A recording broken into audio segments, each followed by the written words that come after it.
This token is a unique artwork that reflects the strength of our shared values.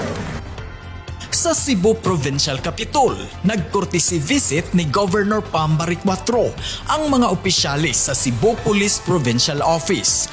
At tubangan sa gobernador, gipaila-ila ang mga hepe sa kapulisan sa Matag Police Station sa kalungsuran ug syudad sa lalawigan sa Sugbo. Ang kapulisan nakig-alayon sa liderato ni Governor Pambaric IV nga nangusog sa pakigbatok sa kriminalidad alang sa seguridad ug kaluwasan sa katawhan sa Sugbo.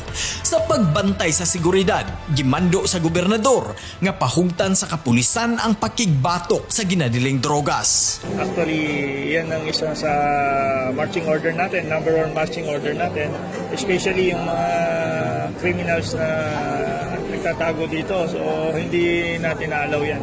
This is not the sanctuary of criminals. Cebu Province is kailangan natin i-secure. Si Governor Pambaric IV nagpasalamat sa kapulisan sa ilang serbisyo sa pagmintinar sa kahapsay ug kalinaw sa lalawigan sa Sugbo. Yeah, I'm so grateful no I'm able to meet them no now. I've already practically met mga ubang agencies no, but they are really vital sa ako ang governance no, the police force, the peace and order. They will at the end of the day no, it's really about peace and order. There will be no progress if there's no peace. Manginlabot magpakabana. Monching Austero, Sugbo News.